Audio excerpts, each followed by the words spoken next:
Could I now ask that the live stream of this meeting be enabled? We are now live. Good morning, everyone, and thank you for joining us for this morning's virtual meeting of the Audit and Governance Committee, which has been held in line with the requirements of the Coronavirus Act 2020. Before we move on to the formal business, for the benefit of those joining us online, I would first like to introduce myself alongside members of the committee and key officers who are supporting us here today. I am Councillor Hilary Mitchell and I am the Chair of the Audit and Governance Committee. I am joined by Councillor Les Shaw, who is my deputy, alongside Councillors David Dagger, Alan Garbett, Nick Stansby and Graham Stokes. The committee also benefits from independent oversight and challenge by Mr John Morrison, who is our independent member. Alongside the committee, I'm also joined by Neil Warren, Chief Finance Officer, Jason Brooks, Service Manager, Internal Audit and Risk, Mark Tolson, Governance Manager, Bradley Frost, Corporate Risk Manager, and Colette Tyrrell, Group Finance Manager. We also have with us Vicky Schofield, Service Director of Children's Social Care, who is joining us to provide an update on children and young people safeguarding, including demand pressures, to agenda item 6 on today's agenda. Justine Hall, HR Manager for Workforce Development, will present the assurance report at agenda item 7, while Sean Stevenson, who is also HR Manager, will present the assurance report at agenda item 8. I would also like to welcome our external audit partners from Deloitte. Before we move on to the formal agenda items, I'd just like to confirm today's meeting procedures.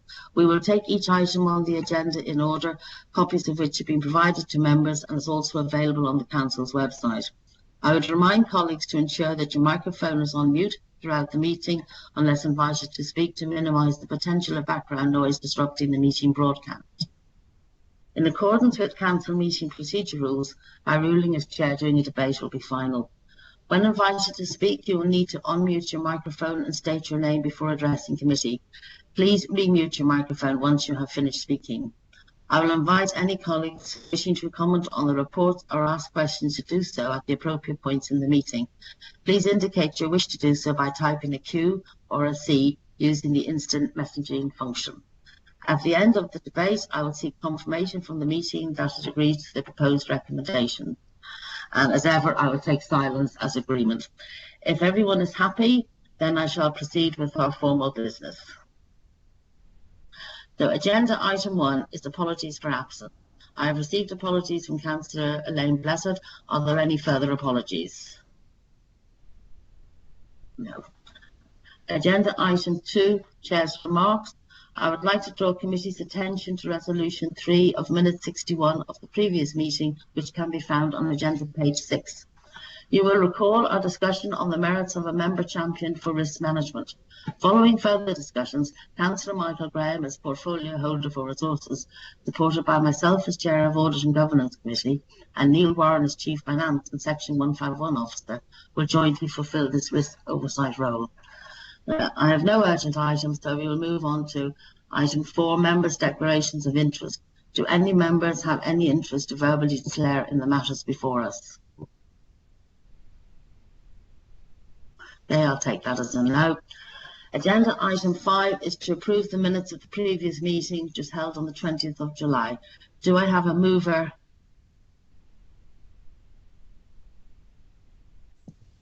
Move it, Chair. Thank you. And do I have a seconder? Seconded, Chair. Thank you. So that's moved by Councillor Z Shaw and seconded by Councillor Graham Stokes. Are all in favour? So any against? No, right, that is carried. Now, agenda item 6, children and young people safeguarding update, including demand pressures. That should now be presented by Vicky Schofield. So Vicky, over to you.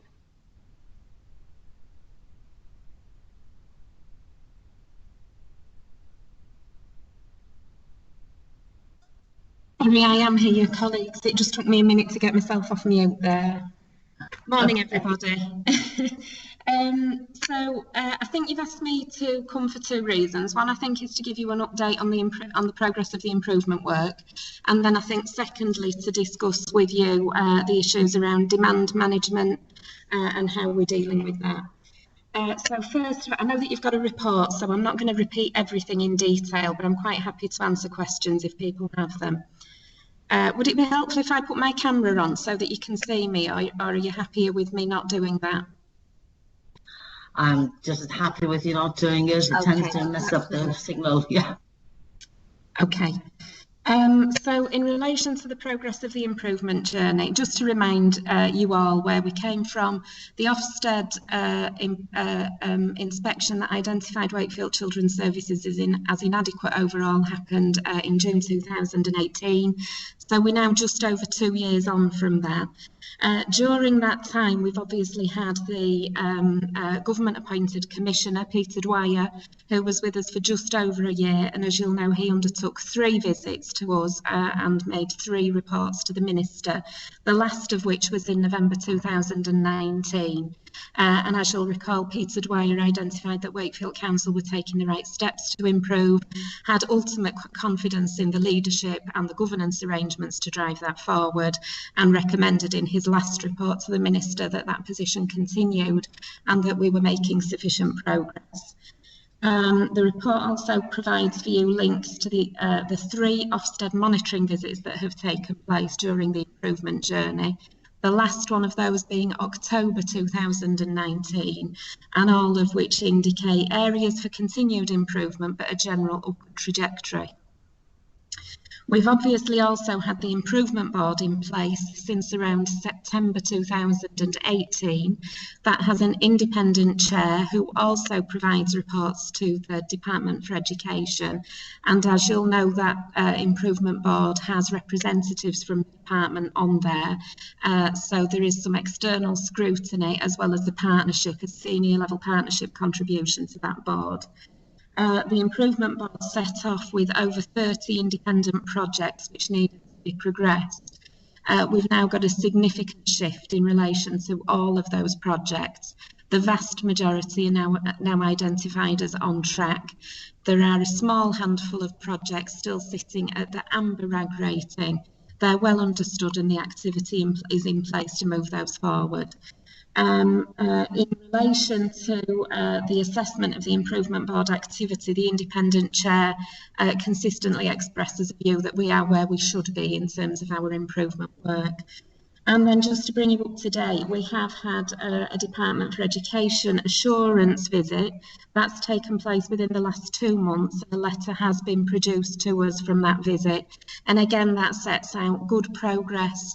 The visit focused on specific conversations with operational staff, with senior leaders, observed some of the partnership functions in action, and concluded that there was a real strength around partnership, that staff morale is very good, that people are consistently bought into the messages around quality and learning, and gave some sort of, I will say, relatively minor areas that we are already working on for improvement. Issues around just further improving the ASYE and learning offer. So just overall, in terms of the improvement journey, just some of the headlines, I guess, are that the permanent structure for social care and early help is now in place. We've organised those services around schools in the district and are building multi-agency clusters, so that's co-located multi-agency groups around specific geographical areas in the district. And the DFE visit commented specifically on that arrangement and how that had helped us to be much clearer around the most vulnerable children during the COVID crisis and find creative ways of responding to those. In that context, our caseloads are slightly down, so our staff are working close to optimum levels now. On average, our caseloads are just above 17 per worker, which is really where we want them to be. Compliance in terms of case recording, timeliness of practice, and the key performance indicators that we measure are all up, and sustainably so since early this year. We have one or two areas that we do continue to focus on. One of those is re-referrals.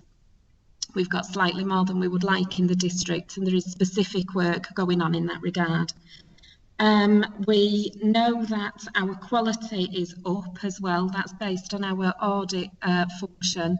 We produce an annual and then quarterly report sitting underneath that in relation to our quality assurance activity. That has all been presented to the scrutiny committee just 2 weeks ago. In the last quarter, from April through to the end of June, we audited over 800 children's cases.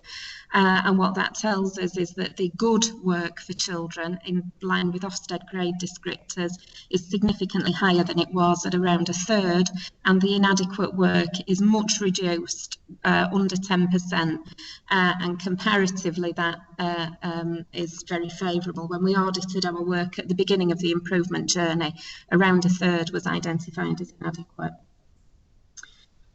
In terms of permanent recruitment, we know that we're now doing very well.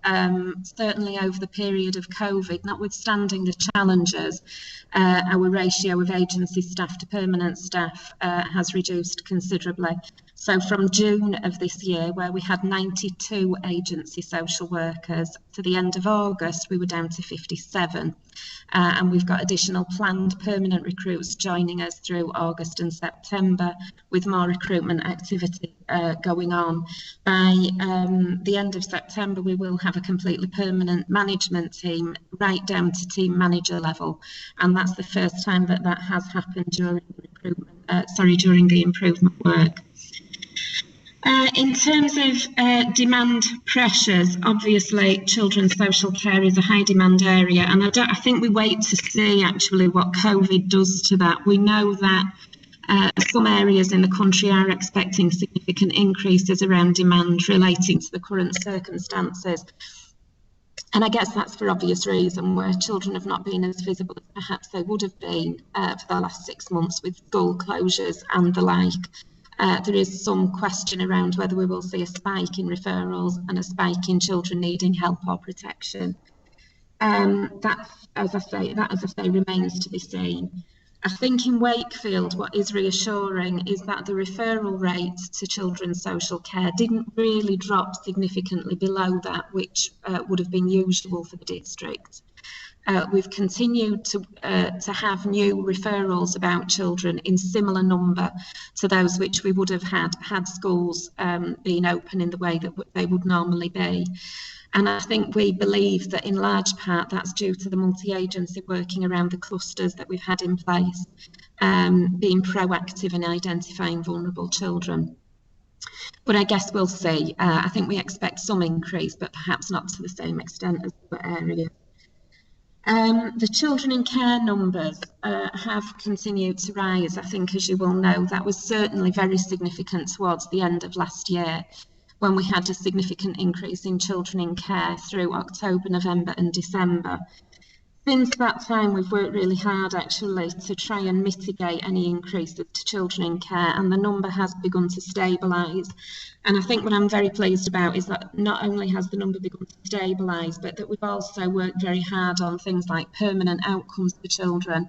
So we know, for example, we've progressed more adoptions for children than we ever have, which means that they move on to their permanent families more quickly. Alongside trying to manage children coming into care and leaving care, we've also had a significant work stream around improving placement choice, reducing placement cost and improving placement quality. So we've done significant work to increase the numbers of care leaver placements in the district. We know we still need more. That is a growth area for us. We've got a significant number of young people who are going to need accommodation when they leave care over the next 2 years. So again, that is a piece of work that's ongoing, but we have been successful to an extent in that regard. We're also beginning a piece of work to look at how we organise our residential children's homes in Wakefield, make sure that we get best value and best impact for children. understanding the needs of our looked after children population in Wakefield, particularly in relation to what they need from residential care. And we really want to build on the success of the 2-bedded units that you'll know we opened just over a year ago. They've been incredibly successful in helping some very complex young people maintain stability, and the Ofsted outcomes for those absolutely reflect that. We've been successful in increasing the number of foster carers over the last financial year. We had a net increase of 9 fostering families. That's the first time that we've achieved a net increase for some years in Wakefield in foster carers. And we continue to progress with that. This year we are on target to hit our projections around increases of foster carers this year, notwithstanding the challenges that COVID presents. And we are also implementing a model called Mockingbird. We had just over £200,000 worth of funding from the Department for Education, one of only a few local authorities nationally to receive that. And we are developing that new model in Wakefield around fostering, which is likely to be launched later this year. And just for people that don't know, Mockingbird is a nationally evaluated programme. It's likely to help the most complex young people achieve and maintain a family placement. It involves a cluster arrangement where between 6 and 8 foster carers would be linked to one carer called a hub carer. The hub carer doesn't have children with them on a permanent basis, but acts as a mentor and supporter, will provide respite for that group of children. And it's about developing peer relationships and help and support from other foster carers, really, with particular young people in placement. So we're likely to launch that towards the back end of November, and we've identified the children and carers who will be linked to that. I don't think I had anything else that I intended to say, but I'm aware that members may well have some questions, so I'll leave it there unless there's anything that you specifically want to ask. Thank you very much, Vicky. I think you've all found that very encouraging and very interesting. There are a few people with questions, and I think first up is, or a comment, is that Nick Stansby? Oh, hello, wasn't expecting to come up first there. Hi Vicky, thanks for that report.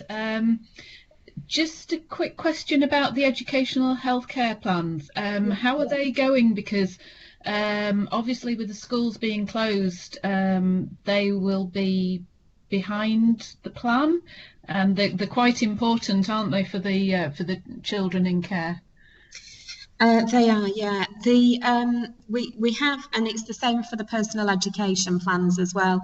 We've progressed them as far as we're able to, and as far as I'm aware for education and healthcare plans, it's not my specific area of focus, Nick, so I do apologise, I might not be quite as detailed as I would on other things. But to my understanding is that we've progressed and kept in time, and we've done that through virtual arrangements. But I think what we know is, as with all of this work, as children come back into the school setting, lots of that will then need to be reviewed based on how children present, given their experiences over the last 6 months as well. So we are, with all of our KPIs, we've maintained the position of getting the work done. I think the issue is probably that we've done the work in a slightly different way, and perhaps not with as much face-to-face contact as we would usually have. And it's that qualitative issue, I think, that we know we need to keep an eye on as kids come back into our line of sight in more usual ways. Okay, thank you. Do you think the 4 million is enough to cover that backlog? I'm going to defer that question, Nick. What I'm going to do is ask Andy Lancashire, who's the Service Director for Education, to address that separately, if that's okay. It's not within my area of expertise, and I wouldn't want to say anything that's wrong. Yeah, I had a feeling you'd say that. All right, thank you. Thanks. Thank you. The next question is from Councillor David Dagger. David? Yeah, good morning, Chair. Thank you. First of all, can I say, I welcome the progress that's been made in children's services over the last 2 years. However, Vicky, you did mention about the improvement board and the projects, and there was still some in the amber. Why is that? Okay. The projects that sit within the amber range are very largely around fairly complex matters. So just to give you an example, one of those is around ensuring transitions from children's social care into, when I say adults arrangements, I don't mean adult social care, I just mean into adult life, right help and support. And we're talking about relatively small numbers of children, but very complex young people, where there isn't a legislative requirement, there is no legal duty to do some of the things that I think we know we probably need to do to make sure young people move into adulthood in the right way. So it's not that work has not been done. I think it's just that there aren't easy answers for some of these things, and some creativity is needed. But again, that work is underway, and it's certainly underway given the platform we've got through Wakefield Families Together and the cluster arrangements in locality areas. The other area that is amber within the plan is around the general quality and impact of social work interventions for children and young people. And I think what we know is that that is the last thing that we see tip into being consistently good in local authorities in this state, that we're operating in the way that Wakefield was in 2018. So the infrastructure is needed in order to produce the qualitative outcomes. We've done that, as you know. We've put in place the structure, we've put in place the learning arrangements, we've put in place the recording systems, the data, and we've also put in place the quality assurance mechanisms. We're also recruiting and retaining good quality social workers now. And with all of that then comes the qualitative improvements in the work. We are seeing for the last 6 months that the quality of the work is significantly better, as I say, and it is beginning to embed. And I would say that by the end of the year, probably both of those projects that I've referred to there are likely to move towards being green. We've kept them where we are just because we don't want to we don't want to be overly optimistic, I guess. We want to see the evidence embed before we move them on to the next stage, if that makes sense. Okay, thanks. Just about staff retention, it's pleased to hear that we're retaining some good quality staff. That's really good, and we're also still recruiting. Yeah, absolutely. Okay, thanks. Okay, the next question I've got listed is from Councillor Les Shaw. Les. Thank you, Chair. Thanks, Vicky, for that comprehensive report, actually. And I also wanted to I will say congratulate the journey that you've been on. I noticed under 5.13, which is important, that those subject to Child Protection Plan inspectors found evidence of increased social work capacity at all levels with reduced caseloads. I think there was a lot around the caseloads, Vicky, and I'm sure that you'll accept that at that time. But I certainly can see the journey that you've been on and that you are on, and I'm really pleased with a lot of the outcomes that have been taken forward. The question that I want to, I think Councillor Dagger's just touched on it. I want to go on to 5.24, which is about the recruitment. First of all, it's excellent news that you've gone from 92 down to 57, which is really good, and I can see you working hard on going from agency staff. One of the things you say about the budget is that it's forecast based on assumption of significant reducing. You've gone from 92 to 57. What's a realistic figure that you think you'll get to this year, Vicky? Well, we've got, I don't have the figures in front of me, Councillor Shaw, but I know that we've got around another 20 permanent staff projected to join us in September and October, and they're staff that have been interviewed and offered jobs. So I think based on the budget predictions that we put in place, we are there or thereabouts actually for the whole year. We've done better than we thought we were going to do. And part of that, I have to say, is about agency staff in Wakefield wanting to stay permanently, We've had quite a number of agency staff in recent months who have joined us on a permanent basis, which really speaks to the environment that they're working in and then feel confident enough to do that. So that's a good thing. We reprofile the budget almost every month based on where we are at that time. So we try and make realistic predictions as the year moves forward. We think we'll be able to recruit some additional staff beyond that 20 that we've got planned already to come in. I mean, I could pluck a figure out of the air, Councillor Shaw, and give you that, but I think by the end of this year, we believe that we won't be significantly different than any other local authority in terms of our recruitment challenges. Most local authorities in the country have got some level of vacancy rate in relation to social workers, somewhere usually between about 10 and 20%, and we won't really look any different to other local authorities by the end of this year, which is a really good thing. And just to say to you, we are absolutely ambitious about this. If we can get, as close to 100% as we can get is what we want. And we think now that we've got the management team in place and that we've got the offer right and that we've got the working environment right for social workers, we think we're very well placed to do that. That's really good news because, as you know, Vicky, we talked about certainly moving from agency to permanent posts, and that brings in the last word, sustainability, and I think you've got it. So thanks for that, Vicky. Okay, thank you. Thanks very much. Thank you. The final question I have at the moment, anyway, is from Councillor Alan Garbett. Alan. Thank you, Chair. Good morning, Victoria. Morning. Page 15, paragraph 5.27, I'm seeking approval for secure accommodation. Not wishing you to name the accommodation, but could I ask you, has it identified ready for a quick transition? I'm sorry, I'm not understanding the question, Councillor Garbutt. Let me just put the report on. I've not got it in front of me. Just bear with me 1 minute. Could you give me the paragraph number again? Page 15, paragraph 2.7, last paragraph. Sorry, I didn't get that. You broke up. It's paragraph 527, and it's the last paragraph.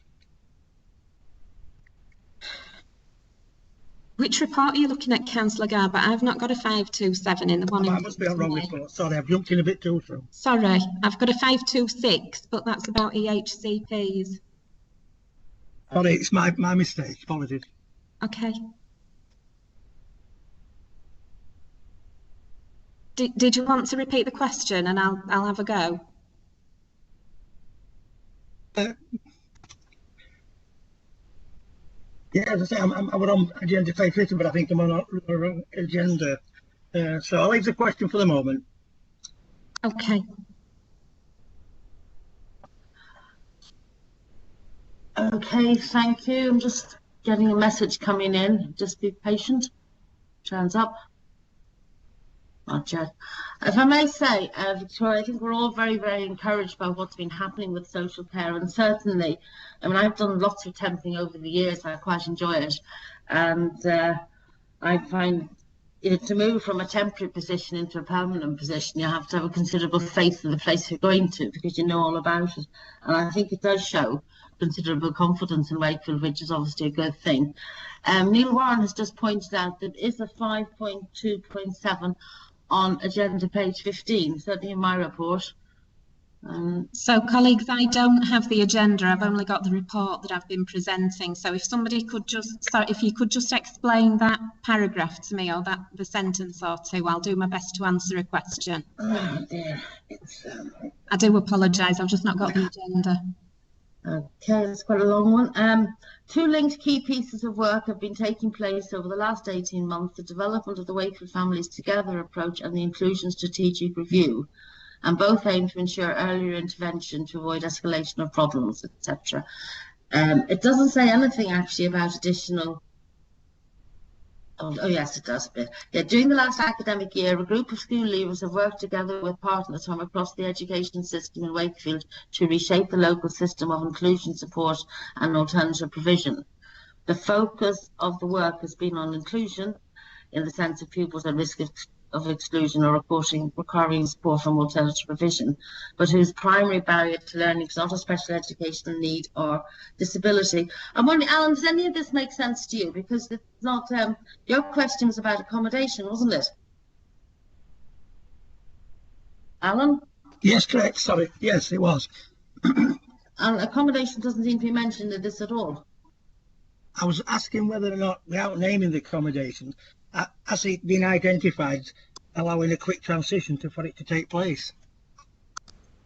A different section. It's not in this page. Am I missing something?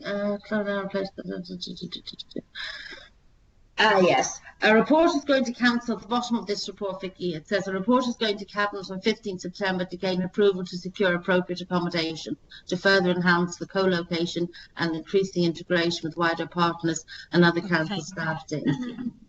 Okay, I know what that's about then. I do apologise for that. So this is about the work, this is about the venues where the cluster hubs will be located. So we've identified 6 clusters across Wakefield for early help, social care and the related partnership functions. You'll know which those clusters are, I'm sure, but it's a base in Hemsworth, a base in Pontefract, a base in Castleford. There will be a base in Featherstone and there'll be 2 bases on the Wakefield side. And the report that's referred to there is in order to agree the location of those bases and the relevant cost and associated arrangements being put in place. Some of that is sort of council accommodation that's already available, but there are some other arrangements that will need to be made.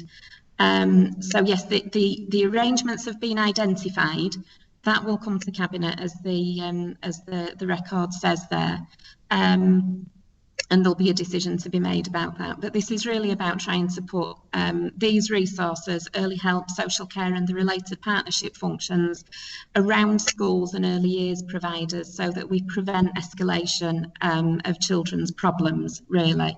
And the idea is that we reduce cost and reduce unnecessary intervention by getting there earlier and being more creative in that regard. Okay, thank you, Vicky. Is that all right, Alan?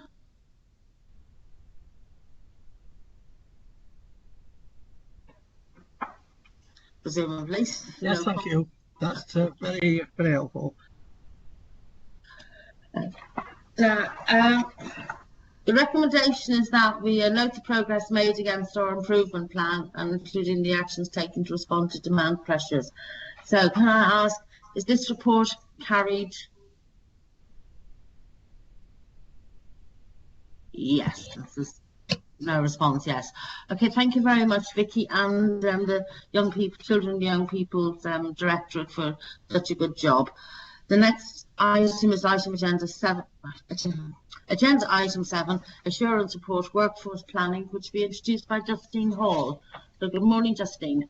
Good morning, Chair. Good morning, everybody. So I've brought a report for you to provide assurances that the Council's workforce planning arrangements are fit for purpose, with particular regard to how the Council plans, organises and develops its workforce effectively to deliver strategic priorities. The key sort of strategy that's relevant is Working for Wakefield, our people strategy, which was agreed by Cabinet in 2019. And that's one of the 9 enabling strategies that are key to delivery of the successful council priority. The focus of our people strategy is on our workforce, and that includes potential new recruits, our current workforce, and people who leave the organisation as well, because we recognise that some of those people may well return to us with new skills in future times. The people strategy sets out 6 strategic aims focused around the employee journey. The first of those being around employee reputation and how we build our reputation as a great place to work. The second key theme is recruitment, making sure we recruit the right people with the right values at the right time to deliver and develop our services. Then there's induction, making sure we have a strong corporate induction to welcome new colleagues and support them to take on our Wakefield way. And also that needs to dovetail with services inductions. Then we've got lifelong learning, with our sort of aim to support colleagues to continuously develop their skills to fulfil their potential and to thrive. We've got retention, where we support our people so that they feel engaged and they're motivated to do their very best work. And then new beginnings, where we're looking at when people leave, for them to depart with dignity and equipped to face new challenges. The structures in place to deliver our people strategy are based around the Council's 4 directorates, so Adults, Health and Communities, Children's and Young People, Regeneration and Economic Growth and Corporate Services, and we work together to deliver our people strategy. And each directorate has got some clearly defined priorities for planning, organising and developing its workforce. So in Adults, Health and Communities, their stated priorities are around developing the skills and building capacity for the future workforce, maintaining and improving social work practice standards, improving awareness and appreciation of the breadth of public health and priorities, and enhancing the understanding, skills and practice of workers to promote health and wellbeing for the district's residents. Children and Young People have a learning academy, and they have a stated aim to support all colleagues to ensure that we can achieve a real impact for children and young people across the Wakefield district. And the Learning Academy is organised into 5 faculties. There's a social care academy supporting training and development of locality teams, and the children in care teams, MASH and residential and fostering workers. There's the education and inclusion faculty, which consists of the virtual school and special educational needs and disability support services, as well as school strategies. There's the strategy and innovation faculty, including early years and youth work. And the leadership faculty supports leaders across all children and young people. And then there's the business development faculty, which supports all of the admin and support staff. In regeneration and economic growth, they have a number of priorities, which focuses around, as you'd expect in that directorate, a programme of health and safety training focused on keeping colleagues and residents safe, and also growing internal talent as well. The corporate services HR and workforce team support colleagues across the council to deliver on the priorities, and we act as enablers for the directorate workforce development teams. The corporate team coordinate the delivery of our people strategy. We ensure that recruitment and probationary policies are fit for purpose. We provide a wide range of learning activities that are open to colleagues across all directorates, which leaves the directorate's workforce development teams free to focus on sort of technical and professional development. The corporate activities are focused around 4 key themes. The first one being enhancing our digital capability, inspiring our leadership and people management, working effectively and safe working practices. The corporate team also are responsible for delivery of the Apprenticeship Plan, which Cabinet approved in April 2018, and apprenticeships are well embedded within the council, and that's been real teamwork across the directorates. The council currently has 326 apprentices on programme. Some of those are newly recruited employees on the Get In Go Far programme, which is mainly sort of entry-level employees, and many of the apprentices are actually substantive staff who are developing their careers. We target apprenticeships, entry-level apprenticeships at the harder to reach areas, going into schools and meeting with young people who don't have all the advantages. And we also use apprenticeships to grow our own talent in areas where it's quite tricky to recruit, such as town planning and transportation.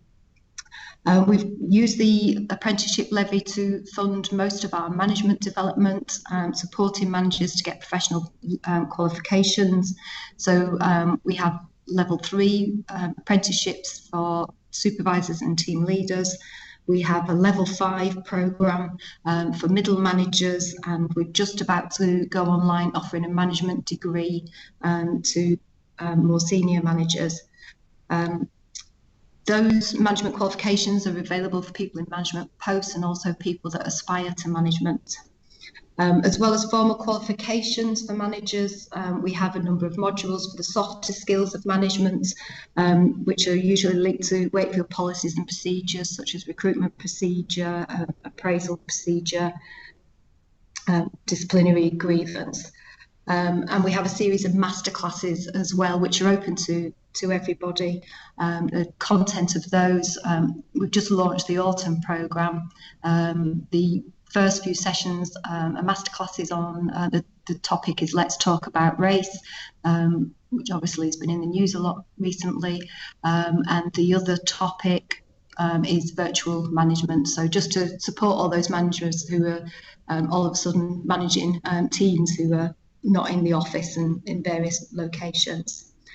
The other tool that we have that we sort of share across all the workforce development teams and the directorates is the Learning Portal.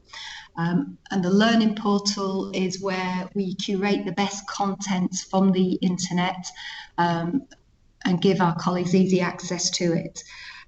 So, for example, if somebody was wanting to refresh their memory about how to use a pivot table in Excel, you could wade through the internet and look at lots of YouTube videos, but we've actually done that for them.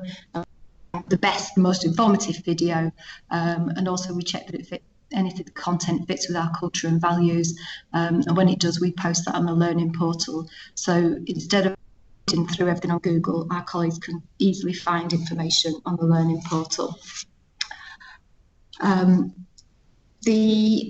There's a number of actions that we've taken to deliver our people strategy so far. Well, I won't read through the whole list. I'm open to questions if anybody wants to sort of ask me those. But there's a whole list, and then there's a number of key pieces of work in development. A recruitment toolkit for managers is in development at the moment, and that'll cover new topics such as value-based recruitment and virtual recruitment. We are working with our colleagues in different directorates to scope out e-learning provision. We don't currently have an e-learning system within the council, and we're just considering the pros and cons of that. There's work underway looking at the development of a social work career pathway. We're reviewing the appraisal and supervision. That's just sort of a few of the things that we're doing at the moment. Just sort of coming to the end, if I just sort of mention how performance is monitored, the people strategy is closely monitored by CMT. In 2019, they received monthly highlight reports, and that's moved to quarterly in 2020. Each directorate contributes to the highlight report, and the oversight by CMT ensures that we have a one council approach rather than siloed working. Each directorate also has arrangements in place for monitoring its own performance with the workforce. So, for example, CYP have got their Learning Academy board, and then senior management teams and the other directorates also monitor performance. And I think that's probably sort of me sort of coming to an end there. And I'll finish up there. Thank you. Thank you, Justine. I've got two questions. One from Councillor David Dagger. David? Yeah, thank you, Chair. Yeah, Justine, you mentioned about apprenticeships. On agenda page 1946, it says, yes, currently there are 326 apprenticeships on programme. Yeah. Apprenticeships are linked to many career-graded positions across the organisation. A couple of questions on that. What's the age range of apprentices? And can you give an example of a career-graded position? Yeah, the age range of apprentices is 16 to, I think, was about 61 last time I looked. So they really are open to everybody. Our Getting Go Far programme, our entry-level programme, we pay national minimum wage, and it does generally attract school leavers, but we have people sort of in the 30s and 40s applying as well for that. And then the example of career-graded posts, there's quite a few of them around. I could give you an example. Well, certainly there's one in HR, which would bring somebody in at a grade 4, and it's clearly set out on their job description what it is that they need to do to actually get to the grade 6 within that post. There's 2 career graded posts in my team. They're a 5 to a 7, and they build in experience and qualifications using the Apprenticeship Levy to fund the qualifications.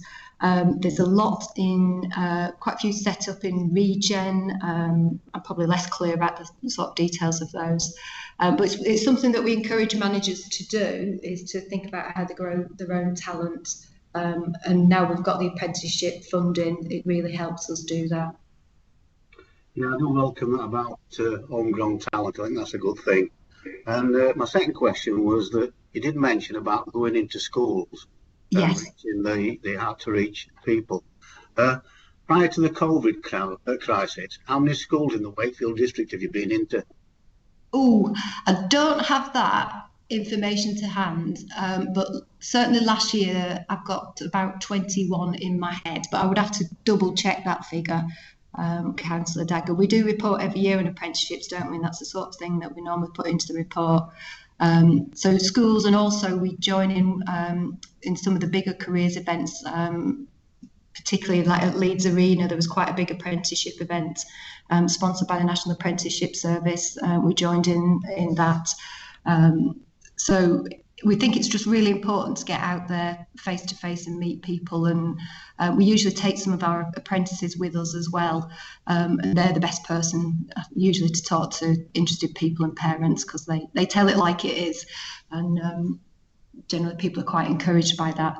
So I'm thinking I've got about 20 in my head, but I would have to double check that for you. That's okay, Justin. Thanks very much. No. I think the other event that the council did, they were one at Pontefract Racecourse as well, didn't they? Yes, they did. Yeah, well remembered. Yeah, I've forgotten about that. Okay, cool. Okay, that's fine. Thanks. Thank you. Thank you. And you can also see from Jason Brook that he's got 2 career grade posts as well. I mean, obviously, all in favour of growing your own, so that's a very good idea. The next question, I have another question now from Graham Stokes. Graham? Right. Thanks for that report, Justine. A lot of good stuff in there. It's tremendous that we've got 326 apprentices, which is quite an achievement. I just wonder if we're able to utilise all the apprentice levy that we pay within the Wakefield district. Do we get back what we put in? Right, yeah, I've got some figures for you, actually.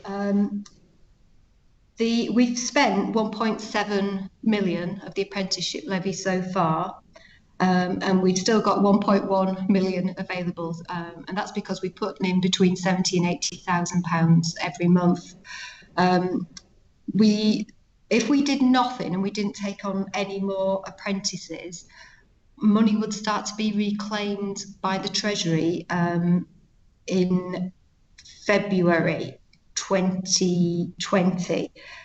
But with our forecasting, with what we've got in the pipeline at the moment, we forecast it will be November 2021 before the Treasury are able to recover any money, and that would be £59,000, and then that would go up every month. So we feel like we're in quite a good position, certainly compared to other councils. I think there was, if you just bear with me, can you bear with me one moment? Because I've actually got it written down on the report. And I'll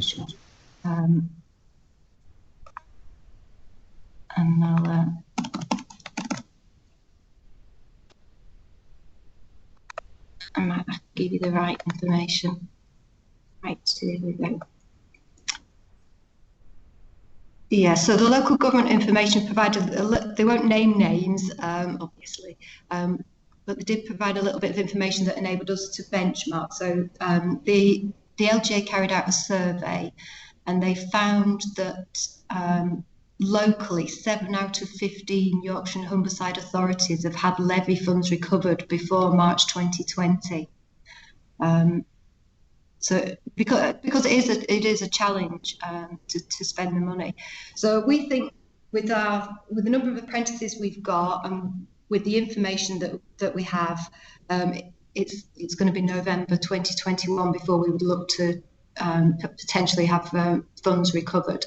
But the way we're going at the moment, I think we're pretty confident we'll keep pushing that date forward. Just to give you an idea, there's about £300,000 worth of procurement for apprenticeship going through this month, because September and October are big start times for us.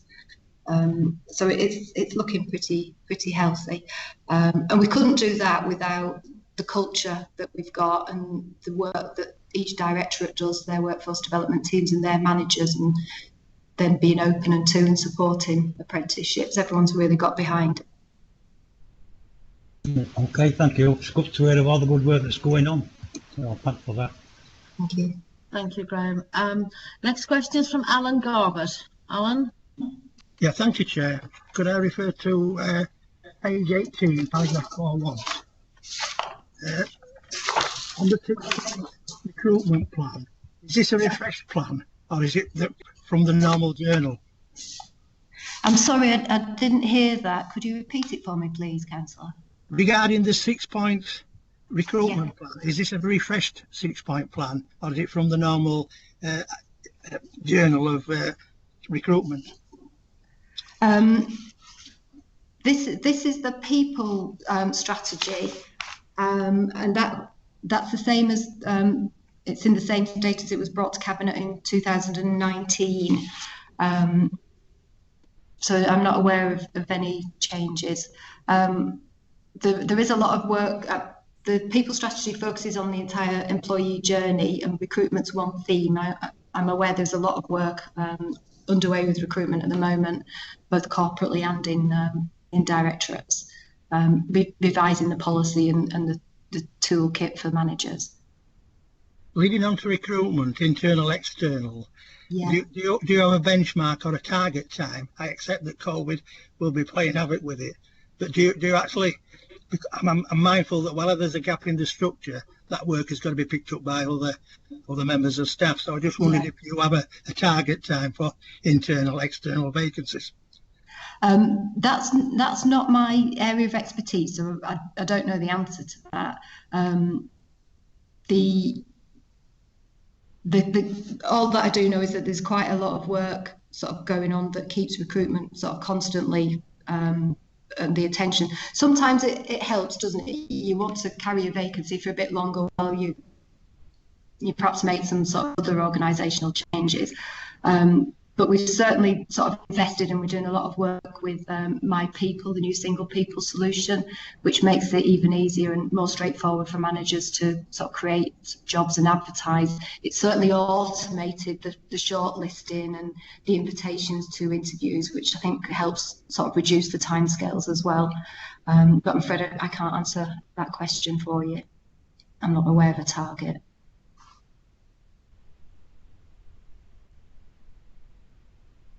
That's fine, thank you very much. Thank you. Thank you, Justine. The next question is from Nick Stansby. Nick. Thanks, Chair. Yeah, it's hi, Justine. Hello, Thanks for the Councillor. report. It's actually two questions. One is at the moment, some of our apprentices are losing their jobs, and they're being told that they can't finish their apprenticeship as a result. Can anything be done about that, given that they're sort of losing the jobs due to the current COVID situation? And the other question is there any way that you could publicise to us, the councillors, the posts that are available, the apprenticeships available? Yeah, certainly. I'd be really concerned to hear that apprentices are losing the jobs without being able to complete their apprenticeships. I'd like to look into that in more detail, because all of the Get In Go Far apprentices that I know aren't in that position. So there's something wrong if that's what someone's being told. No one will know this, but apprentices on Get In Go Far are on a fixed term contract, and the length of that contract is guided by the amount of time it should take them to finish their apprenticeship. Now, if for any reason they aren't on target to finish by the time their fixed term contract is due to finish, then we would always look at extending their contract. Our aim here is to get somebody a qualification and to get them a job. Now, hopefully the jobs with the council, because we want to grow our own talent, where we don't have a vacancy and that isn't possible, then we go all out to help them secure a job elsewhere. And clearly that's going to be really difficult if they don't actually finish their apprenticeship. So if you've got details that you could pass on to me sort of outside of the meeting, I would certainly look into that, because that's not what I understand to be the case. Okay, I think in the situation that I'm aware of, the business is actually closed, so they've not been able to continue. Oh, right. So those would be apprentices that aren't funded by the council levy. Right. So that would be Mike Denby's team. Right. And what they might be able to do, is help that apprentice pick up with another organisation, so it's more seamless. It's an unfortunate one, isn't it, that obviously when businesses are closing, apprentices are sort of left high and dry, really. There is quite a lot of regulation and support for those apprentices if they move to another employer, but Mike's team should really be able to help with that. Okay, thank you. I'm glad it's not one of ours. I was thinking something's gone badly wrong there. Thank you. Okay. Oh, that's good to know. Yeah. And then the vacancies, the Get In Go Far, we've just finished up most of our recruitment for that. So we have a bulk recruitment for a September start where we generally pick up a lot of school leavers. We may well go out again in January time, and we do have ad hoc throughout the year as a team might sort of put their hand up and say we're ready for an apprentice now. We would go out and recruit for them. They're always advertised on the council website. We use Facebook as well, and various other sort of digital methods to sort of get the message out there. So that's where you would sort of find out where the vacancies are. Right. Okay. All right. That's brilliant. Thank you. Thank you, Justine. I'm glad that got clarified. It's found about council apprentices losing their jobs halfway through. It's not what we expect to do, so that's good. Thank you very much, Justine. There don't appear to be any more questions or comments. So if we could. There we go, and just accept the recommendation that we note the assurances in this report. Does everybody accept the recommendation, accept the report? Yeah, I'll take that as a yes. Right, the next item is agenda item 8. It's another assurance report, organisational compliance with HR policies and procedures, on page 23, and will be presented by Sean Stevenson. Sean, over to you. Good morning, everybody, and thank you for the introduction. I believe you've got a copy of the report, so I don't intend to go into any detail with you, but I will give you just a brief overview. Firstly, this is about how the organisation ensures that it does comply with UK law, with any regulations that govern our practices, but importantly, how we work to government, to ACAS guidance on employment best practice. Fundamentally, this is about showing that Wakefield is an employer of choice, so again, aiding our recruitment and retention. It's about how we improve our employee behaviour, and that's really at the core of our values for the council. It's how we protect our reputation, which again goes back to recruitment and retention and our status within the community and within the region and nationally. And importantly, it's how we protect any risk through financial non-compliance. So the report identifies areas of HR policy and procedure and how we look to embed that within our organisation. So first and foremost, we have to ensure that our managers are appropriately trained. We have to ensure that our employees are aware of our core values. We have to ensure that there's a refresh, that this is just not a one-off event, that this becomes embedded within the working of managers and employees. And also we have a dedicated intranet site that holds all our HR policies and procedure. So each policy and procedure is drafted through liaison with managers, through forums. It's in liaison with our finance colleagues, in liaison with our legal services team, to ensure that we touch upon all those other aspects that could potentially bring any risk to the council. So there are some key areas where we do embed policies and procedures.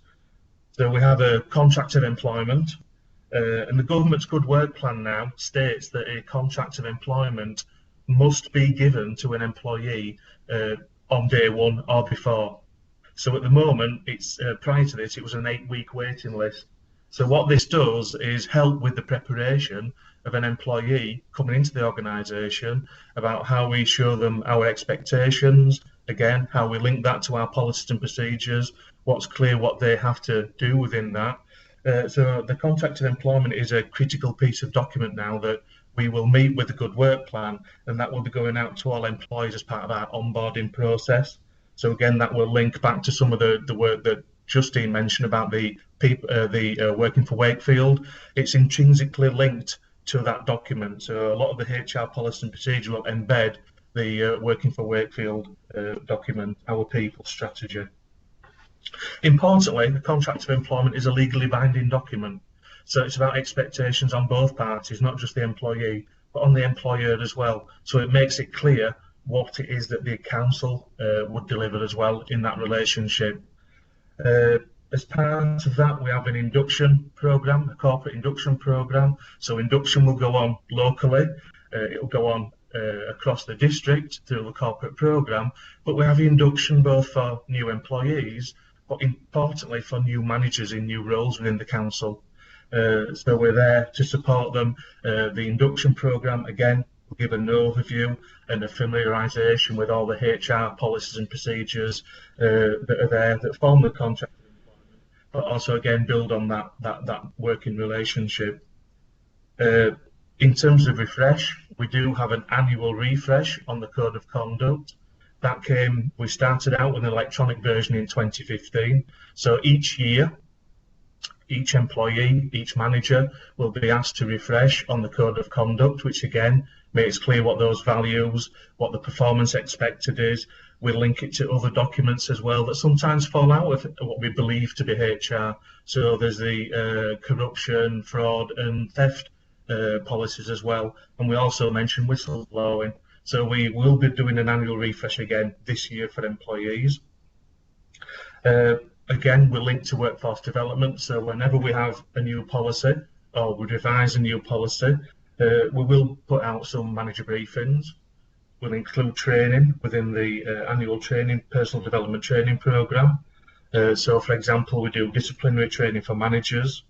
We do reasonable adjustments briefings to support the Equality Act and ensure that those employees that need support, identified support, there's consideration of that. We also look at recruitment and selection. Again, importantly, we've got a new recruitment and probation policy going to be going live very shortly, so there'll be a lot of embedding of new training and toolkits around that. And we also do sickness absence management training for managers. So a lot of the HR policies and procedures will have distinct training attached to them, which go through the annual personal development programme. And again, we additionally put on ad hoc events as and when there's new initiatives that come in to the council regarding HR practice. The important element as well is that HR is written into a lot of the policies, the procedures, the guidance that we provide to our managers to ensure that they have somebody at the side of them to guide them, to advise them, to support them.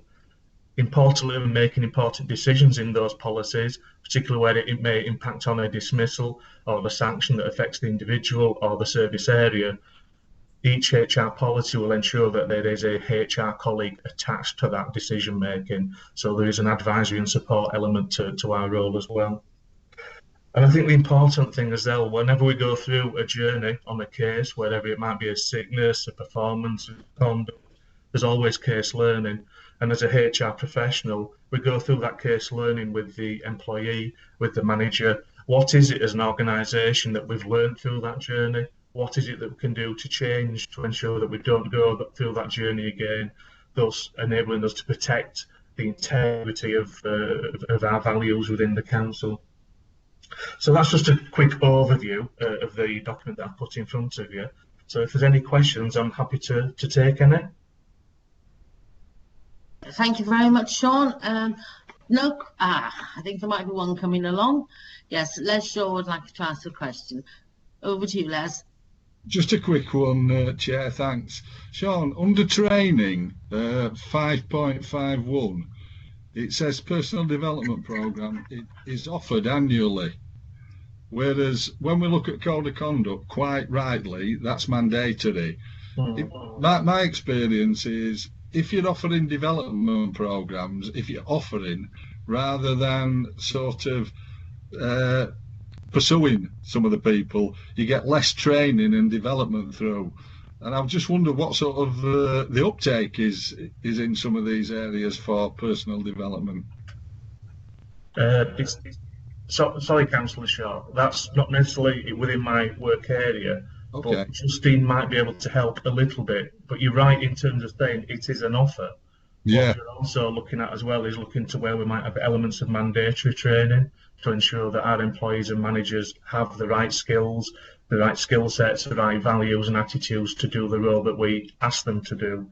That's really what I was looking for, Sean, in a sense that offering training's good, and you know, you may pursue certain people, but there will be a split maybe on mandatory training when you see certain things developing in councils and that. So I just wondered.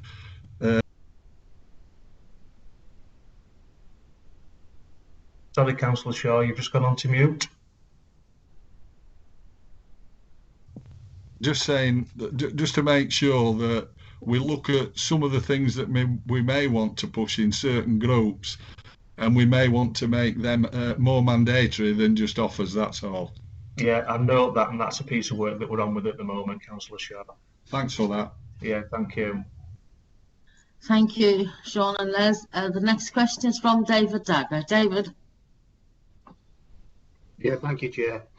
Yeah, you did mention about refresher training on organisational compliance and managers having to attend. How do you record that, and what happens if managers don't attend? You know, what action do you take? Right, Councillor Dagger. Yeah, we each individual on My People has a learning page. So when anybody attends, an employee attends a formal piece of training, that's then recorded on their development programme. So we've got intelligence there that we can then report on to managers. So where we have events where we have non-attendees, that information is shared with managers. So managers are aware of the situation that some of their employees may have said they may want to go but haven't attended. So there's ability then to have a conversation for the manager to have a conversation with the employee. So we do use that intelligence and give feedback to managers. Okay, thanks. Thank you. I believe that is no further questions. Then we go on to whether we accept the recommendations for the report. So, do we accept this report? I'm going to take that as a yes. Thank you very much, Sean. The next item is item 9, Internal Audit Quarter 1 Update Report, which is on agenda page 29 and will be presented to us by Jason Brooke. Jason, over to you. Thank you, Chair, and thank you, Committee. So obviously I'm Jason Brooke and I'm the Service Manager for Internal Audit and Risk. So this report is the first of 4 scheduled reports that we'll be presenting to this committee, and it covers the work that we've undertaken between April and June 2020. The work has been summarised at Appendix A, which is on page 33 of the agenda report pack. But the key points are we've done some non-audit work that related to COVID-19 during quarter 1. This has been set out on pages 34 and 35 and has included the contacting of shielded residents to ensure they had received their initial food parcels and whether they needed any further support. We did some preliminary data quality checks on applicants for the business support grant, and we've also been contacting potentially eligible businesses who had not actually applied for the grant before the deadline. The report then sets out the assurance work that's been undertaken, and that's detailed at table 2 on pages 35 and 36. The work has mainly been grant certification work of funding from West Yorkshire Combined Authority and the Payment by Results programme that links to the Troubled Families programme. In terms of assurance work, it's pleasing to be able to report that there were no material issues from the grant certification work, and I can confirm that via sample testing and analysis, the money has been spent in accordance with the conditions of the grant, which is pleasing. We also completed the fortnightly Troubled Families payments work, where we look at a sample of 10% of claims that have been submitted. And again, it's pleasing that there were no issues such as duplicate claims or people who are being claimed that don't meet the necessary requirements. In terms of other assurance work, the main piece of work has been the flood risk management audit. The committee will be aware that the main piece of legislation in this area is the Flood Risk Management Act 2010, and I've set out at paragraph 2.7 what the key elements are.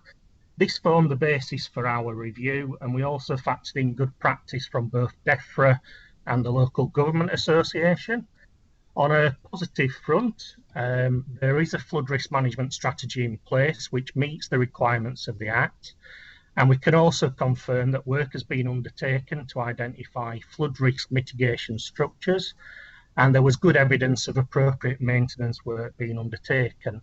And this was further supported by the work of an external expert who looked more at the quality of the maintenance work that's been undertaken.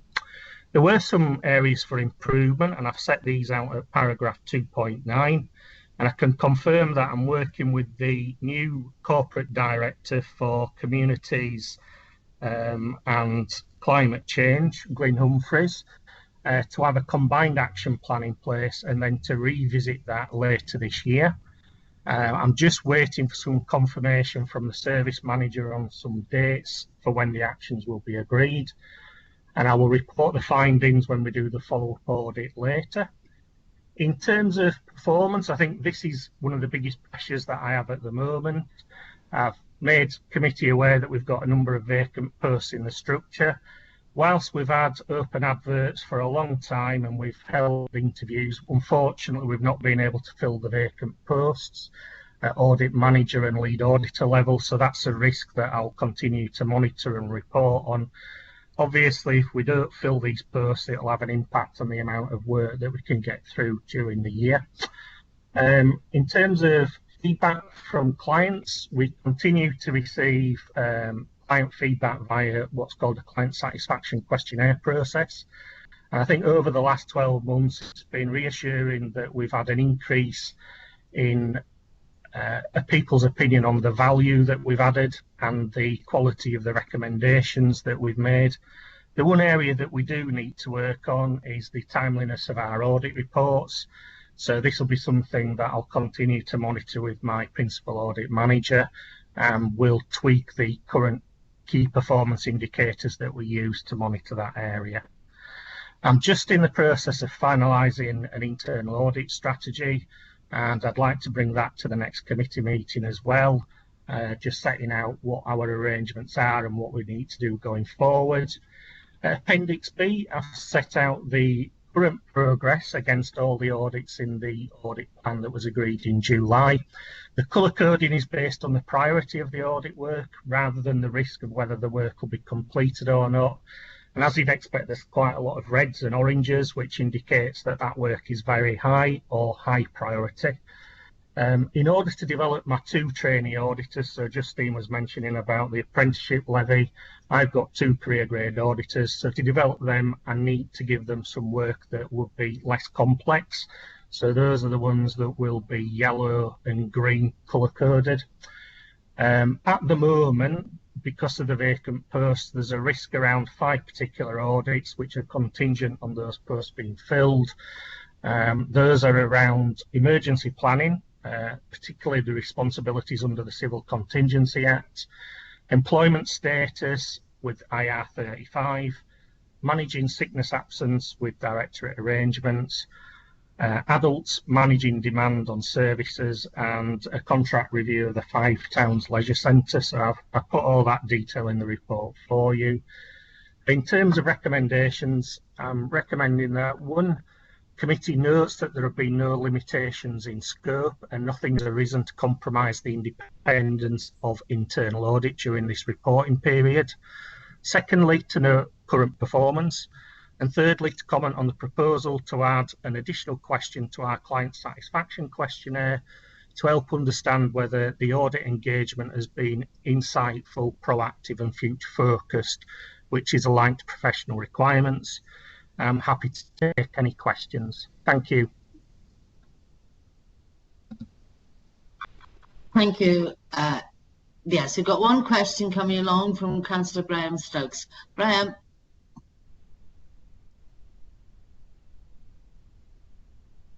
Right. I've got 2 questions actually. One is relating to page 38, 3.3. It says that the scheduled audit plan is currently below target due to not being able to fill vacant posts. Is this a local problem or a national problem? And how can we improve that? Can we train our own more, or is it an area that we can put more apprenticeships into? Could we look at that? The other question I've got is on page 43. There's 3 areas of very high priority that are unallocated, dependent on filling vacancies. Is there any danger that work will not be completed? Hi, thank you for that question. So in terms of the first question, it's a regional problem. So the vacant post that we've got at the moment, I guess you'd class as middle management, so lead auditor and audit manager.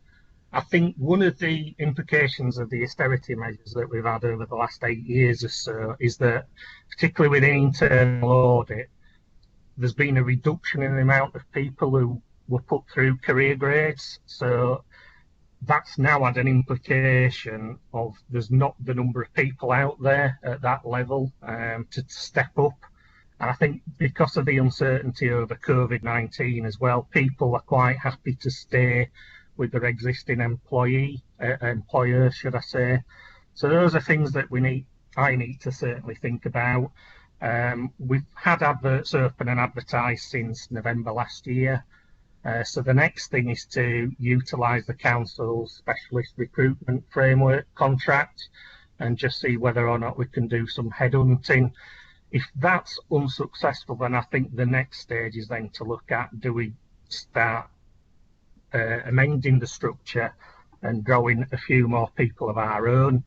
The implications of that would be, obviously we can't undertake the level of complex work that I would like to do necessarily in terms of doing a risk-based plan, because we need to train these people up, which can take 2 to 3 years from an audit perspective. So it is a big risk. And I'm being open with the committee as to which audits at the moment are unallocated, as you say, and I'll keep you updated, but it is a risk, definitely, Councillor. Okay, thanks. Thank you, Jason. Next question is from Nick Stansby. Nick. Thanks, Chair, and hi, Jason. How are you? Hi, I'm good, thank you. How are yourself? Yes, yeah, all good, thanks. Good. Gender page 41, the high value external placements, children and young people. I wondered if you could just go into a little bit more detail about that, because obviously, the risk to children and young people being placed out of area, which I'm assuming that's referring to, increases as they go out of area. So I wondered if you could just explain a little bit further on that one, please. Absolutely, Councillor Stansby. So it is exactly what you think. So what we've done with this one is we've taken a list of all placements and we've gone in order from the highest costing down to the lowest. And within the allocated days, we're just looking at the sequence of events that have led to that child or young person being placed within that particular external placement. There's a couple of independent fostering agency ones, but as you intimated correctly, Councillor Stansby, the majority are external placements. So far, without going into too much detail, because obviously we need to agree the findings with children and young people, the majority have been instances where care arrangements have broken down due to behavioural issues. So I think linking back to what Victoria Schofield was talking about in her presentation, as you're aware, a lot of work's being done by children's around the placement offers that we've got in place, and particularly the 2-bedroom ones. I do think that they will help address long-term the issues of these relationship breakdowns. And I think as well, the work that's been doing in the 6 regions that they're talking about of the district, where they will link early help and schools together, will also help try and address things by catching things at an early rate. Right. Okay. I'm That's hoping good. so I'm hoping that this work will kind of reaffirm that what children's are doing is the right thing. Okay. Right. That's good to know. Thanks for that. And I've got one more question on agenda page 45 under compliance audits, review of revenue spend for various departments. Yeah. What is the sample percentage? So we've not got down to that level yet, Councillor Stansby. What we will do, we've got a new data analyst post in place, and we'll just use data from the council's ledger system, Aggresso, and we'll be looking for areas of unusual spend, shall we say, and then we'll be focusing on those. Great. Okay. I might come back to you on that one at a later meeting then. Okay, thank you for that, Bradley. Thank you very much. I think that seems to be all the questions we have on this issue. So do we report, is the report accepted? I'll take that as a yes. And the final item, agenda item 10, rolling work programme, which will be introduced by Mark Tolson. Mark, over to you. Thank you, Chair. You'll recall that committee agreed the annual work programme back in July. And whilst the work programme is submitted here today for information, by doing so, it does allow you the opportunity to keep the work programme under review and add things to it or reschedule agenda items should you wish to do so. The work programme itself is set out on agenda pages 52 and 53. Nothing more to report, Chair.